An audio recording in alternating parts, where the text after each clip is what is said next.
Olá! Aquele torresminho frito é uma delícia, né? Porém, não precisa ser médico para saber que ele acaba aumentando os níveis do colesterol no sangue, principalmente o colesterol ruim. E é esse colesterol ruim, quando elevado, que ajuda a entupir os vasos sanguíneos, podendo levar a doenças como o infarto e o AVC. Nesse vídeo, você vai entender o que é o colesterol e qual que é o problema em ter o colesterol fora do padrão. No final, eu vou te dar informações importantes sobre o que você deve fazer para se cuidar e como colocar o seu colesterol na meta. Aproveita e já deixa o seu curtir e siga o canal se ainda não o faz. Seja muito bem-vindo! O colesterol é um tipo de lipídio. Lipídio é uma gordura. E essa gordura é necessária para formar parte das membranas das células, a parte que reveste as células do corpo. Então, basicamente, ela serve para formar todas as células do corpo inteiro. O colesterol ele é produzido por diversos órgãos a partir dos alimentos que a gente consome, sendo que o fígado é o principal órgão responsável por formar esse colesterol. O colesterol ele não é solúvel no sangue. O que quer dizer isso? Que ele não se mistura com o sangue. Para que ele possa ser transportado no sangue, ele depende de se ligar, de se conectar com lipoproteínas. Existem 5 tipos conhecidos de lipoproteínas: os quilomicrons, o VLDL, o IDL, o LDL e o HDL. Sendo que os principais são esses dois últimos aí, o LDL e o HDL, que eu tenho certeza que você já ouviu falar. LDL é a sigla em inglês para lipoproteína de baixa densidade. Os exames de laboratório muitas vezes medem o LDL-C. Esse C é de colesterol, que nada mais é do que o colesterol que está ligado à lipoproteína LDL. Eu sei que pode parecer confuso, mas o importante é você entender que o LDL-C, ou simplesmente LDL, se você preferir, é considerado colesterol ruim. Eu gosto de dizer que o L do LDL é sinônimo de ladrão. Isso para ajudar a gente a lembrar que ela é a gordura que entope os vasos sanguíneos e que rouba a nossa saúde. Já o HDL, que é a sigla para lipoproteína de alta densidade, ele, da mesma forma que o LDL, os laboratórios acabam medindo o HDL-C, que é o colesterol ligado a essa lipoproteína. Alguns laboratórios emitem laudos apenas como HDL e outros como HDL-C, mas o significado e a interpretação acaba sendo as mesmas. Eu costumo associar esse H do HDL à palavra herói, para ajudar a lembrar a gente que esse é o colesterol bom, aquele que ajuda a eliminar as gorduras ruins do sangue e que protege as nossas artérias. A gordura ruim ela acaba se ligando no HDL, que ele acaba levando elas para dentro do fígado, que processa e elimina ela no intestino através da bile. A bile é um líquido produzido pelo fígado e que acaba dando a cor marrom às fezes. Além do colesterol, é comum a gente medir outro tipo de gordura, os triglicerídeos. Os triglicerídeos aumentam principalmente com o consumo de massas, pães, bolos, bolachas e doces em geral. Juntamente com o LDL, os triglicerídeos elevados aumentam muito o risco de entupimento das artérias do corpo. O principal problema com o colesterol é que os níveis elevados de gordura no sangue acabam favorecendo o entupimento das artérias, principalmente os colesteróis do tipo LDL e daí também os triglicerídeos. Esse entupimento das artérias pode ocorrer em qualquer lugar do corpo, mas os dois principais lugares que a gente se preocupa, devido principalmente às consequências que isso tem, são o coração e a cabeça. Quando uma artéria do coração é entupida, a gente tem a doença chamada de infarto. Quando uma artéria da cabeça é obstruída, a gente tem a doença chamada de AVC, que é a sigla para acidente vascular cerebral, que as pessoas chamam popularmente de derrame. Os riscos para ter essas doenças aumentam em pessoas que têm diabetes, pressão alta, quem fuma, quem é obeso ou então quem é sedentária. Homens e negros também têm risco aumentado para ter infarto e AVC.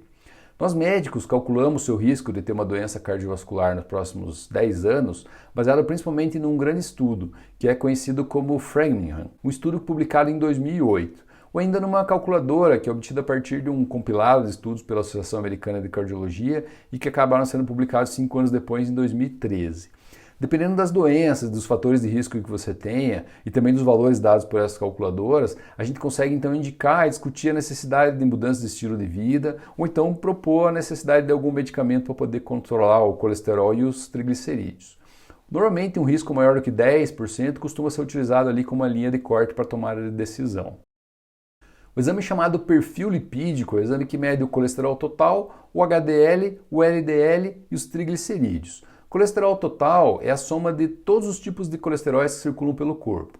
Alguns laboratórios apresentam também o valor do colesterol não HDL, que nada mais é do que o colesterol total subtraído do HDL. O colesterol LDL pode ser medido no sangue ou então calculado baseado nos demais outros colesteróis. a maior parte dos estudos foram realizados levando em consideração o colesterol LDL calculado e não aquele medido no sangue. Esse calculado ele é estimado por uma fórmula chamada de fórmula de Friedewald. Essa fórmula foi criada em 1972 e ela foi criada com o objetivo de reduzir o tempo para conseguir fazer o exame, também que os custos na época eram muito caros, né? Para conseguir medir o LDL precisa fazer um processo chamado de ultracentrifugação do sangue, que é um processo meio lento e caro. Hoje em dia talvez nem mais tanto, né? Mas enfim, por questões históricas a gente ficou com o LDL calculado e também utiliza ele até hoje, porque é o que a gente tem de maior evidência para o seu uso. Isso é mais uma curiosidade para você, porque na prática o médico vai saber interpretar esses exames de uma forma adequada. Uma outra curiosidade que eu trago para você é que o colesterol LDL e o HDL, eles não se alteram pelo fato da gente estar em jejum ou de ter se alimentado. Ele acaba sim se alterando com o passar dos dias e meses, mas não ali questão de horas, ali, né? Ficou em jejum ou não, isso não vai influenciar no LDL e no HDL. Ele é influenciado sim por nossa alimentação e pelos nossos hábitos de vida, mas no decorrer de muitas semanas ou meses. Agora, os triglicerídeos, esses sim, esses se alteram rapidamente com a alimentação. Minutos ou horas depois de você comer, vai ter alteração nos triglicerídeos. Por isso que o ideal é você fazer jejum de pelo menos 8 horas antes de medir os triglicerídeos. E como você vai medir o triglicerídeo, já vai medir todos os outros, então você já vai acabar fazendo esse jejum aí, né? Muitos laboratórios pedem até que sejam 12 horas de jejum, pelo menos, e por isso que a gente normalmente usa isso como norma. Tem que ter pelo menos 12 horas de jejum para poder fazer exames de sangue.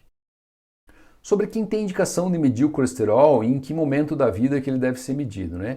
Os principais estudos que a gente tem acompanharam pessoas a partir dos 40 anos de idade, porque a partir dessa idade que começa a aparecer os principais problemas de saúde e as doenças crônicas, né, como diabetes e a pressão alta. E é por isso que a partir dessa idade que a maioria dos médicos e dos estudos recomenda iniciar os famosos check-ups. Por isso, se você não tem histórico na família de problemas com colesterol, você pode iniciar a acompanhar ali o seu perfil lipídico a partir dos 40 anos de idade, desde que você não tenha nenhuma doença e esteja saudável e dentro do peso ideal, a partir dos 40 anos tudo bem. Se você tem pressão alta ou então diabetes, você tem que iniciar o acompanhamento do colesterol logo que fez o diagnóstico dessas doenças. Por outros fatores de risco, como tabagismo, né, quem fuma, ou quem tem obesidade, está acima do peso, o início de quando fazer a medida precisa ser individualizado, sendo que uma consulta com um médico de confiança ali é importante em qualquer momento ali mesmo, antes dos 40 anos, para avaliar se é preciso ou não fazer um acompanhamento do colesterol. Não há um consenso sobre a periodicidade dessas medidas, mas um controle anual parece ser adequado, que é o que a gente tem visto aí em alguns estudos que tem feito todo ano, mas não temos certeza se precisa realmente medir todo ano, mas é o que parece ser o adequado aí. Principalmente se tiver alguma alteração dos exames, ou então você tem algum outro problema de saúde. Em alguns casos pode ser até recomendado intervalos menores, de acordo com as particularidades aí de cada indivíduo. Não há informações precisas também sobre quando parar de medir o colesterol, com que idade a gente deixa de medir, né? Alguns médicos continuam medindo pelo resto da vida, outros optam por parar de medir a partir dos 65, outros aí até os 80 anos de idade. Não tem uma resposta certa aí de qual que é o momento e, portanto, ela precisa ser uma decisão compartilhada com o seu médico. Sobre os valores que a gente recomenda para o colesterol, o ideal é que o colesterol total fique abaixo de 200. Algumas referências falam até 190. Já para o colesterol LDL, o ideal é que ele seja mantido abaixo de 130. Agora, se você tiver alguma doença como diabetes ou pressão alta, ou já tiver tido um infarto ou um derrame, talvez o médico pode indicar valores menores do que esses 130. O HDL, o ideal é que ele esteja acima de 40. Mas se ele estiver acima de 60, então tá excelente. Os triglicerídeos costumam ter 150 ali como valor de corte. Níveis acima de 500 de triglicerídeo aumentam muito o risco de inflamação no pâncreas, que é uma doença que a gente chama de pancreatite. Se você está com colesterol fora da meta, a melhor opção para colocar ele de volta no eixo é a perda de peso, a atividade física regular e ter uma alimentação saudável. O colesterol do tipo LDL aumenta com o consumo de gorduras saturadas. Portanto, evite alimentos que tenham esse tipo de gordura. Frituras, produtos industrializados, queijos e embutidos são os principais alimentos que as contêm. O azeite cru, seja de oliva, o azeite de soja mesmo, ele até é benéfico para a saúde, para você usar na salada lá, apesar de ele ser bastante calórico. Então use isso, o azeite cru, desde que com moderação. Cru que eu falo que ele acabou de abrir a latinha lá, não aqueceu ele ainda. Agora, toda vez que o azeite é utilizado para fazer uma fritura, ele acaba se transformando na gordura saturada, que é a responsável por aumentar o LDL. Para aumentar o colesterol HDL, o herói bom, o protetor, né, a única forma conhecida é a atividade física regular. Porém, esse aumento ele é discreto. Parece que o HDL assim, tem um forte componente genético associado a ele. Já os triglicerídeos se formam principalmente com o consumo de carboidratos, principalmente os carboidratos simples que estão presentes nos pães, bolos, biscoitos, macarrão, doces, as bebidas açucaradas e também as bebidas alcoólicas. Então, evitar ou pelo menos reduzir o consumo desse tipo de alimento pode ajudar você a baixar os níveis de triglicerídeos. Agora, uma observação importante. Mudanças de hábito de vida, né, como uma atividade física e ajuste na alimentação, pode acabar levando 6 ou até mais meses para surtir algum efeito, então não desanime. Eventualmente, o acompanhamento com uma nutricionista pode também ser indicado pelo seu médico. Para aqueles que não conseguem reduzir os níveis de colesterol para valores adequados somente com essas mudanças alimentares e também fazendo atividade física, o uso de medicamentos pode acabar sendo indicado. A principal classe de medicamentos usada para reduzir o colesterol LDL são as estatinas. Os nomes mais comuns existentes nas farmácias brasileiras são a simvastatina, atorvastatina e rosuvastatina. Existem outros, mas esses são os principais. O principal efeito colateral das estatinas, que mesmo sendo o principal ele é bem raro, bem pouco comum, é a dor nas pernas. E essa dor ela acontece devido a um processo de destruição da musculatura causada justamente pela estatina em algumas raras pessoas. Por isso, sempre informe o seu médico em caso de qualquer efeito colateral depois que você começou a tomar algum medicamento. Mesmo que esse efeito seja assim, depois de muitos anos tomando a medicação, é importante comentar com o médico para ele avaliar se isso faz sentido ou não, se está associado à medicação ou não. Obviamente, as estatinas não são os únicos medicamentos utilizados para baixar o LDL. Existem outros medicamentos, por exemplo, a ezetimiba e a colestiramina. Tá? São outros tipos de medicamentos aí que podem ser receitados pelo seu médico para tentar reduzir o LDL. Já os triglicerídeos são reduzidos com o uso de fibratos e também do ômega 3. O ciprofibrato e o fenofibrato são os fibratos mais comuns, mas não são os únicos. Apesar de serem vendidos em lojas de produtos naturais, as cápsulas de ômega 3 só devem ser consumidas sob supervisão médica. Se o médico receitou, tudo bem. Não tome lá só porque alguém falou que é bom, que vai melhorar o colesterol.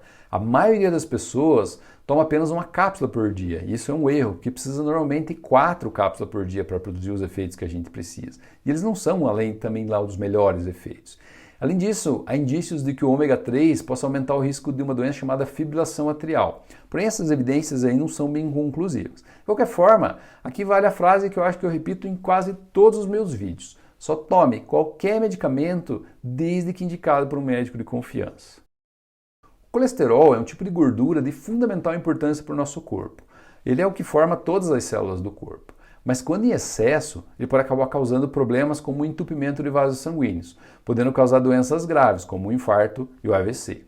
O ideal é medir os níveis dessas gorduras no sangue em jejum, e uma vez por ano depois dos 40 anos. Praticar atividade física regular, controlar o peso e ter uma alimentação saudável são recomendações óbvias, mas que podem fazer toda a diferença para manter o seu perfil lipídico dentro da meta. Se for necessário, o médico pode acabar indicando medicamentos para te ajudar. As estatinas são, de longe, os medicamentos mais usados para o controle do colesterol. Eu espero que você tenha gostado desse vídeo. Se ficou com alguma dúvida, por favor, não deixe de comentar. E já que uma das consequências mais graves de um colesterol elevado é o AVC, o próximo vídeo vai ser justamente sobre essa grave doença. Se inscreva no canal para não perder. Um forte e caloroso abraço. Tchau!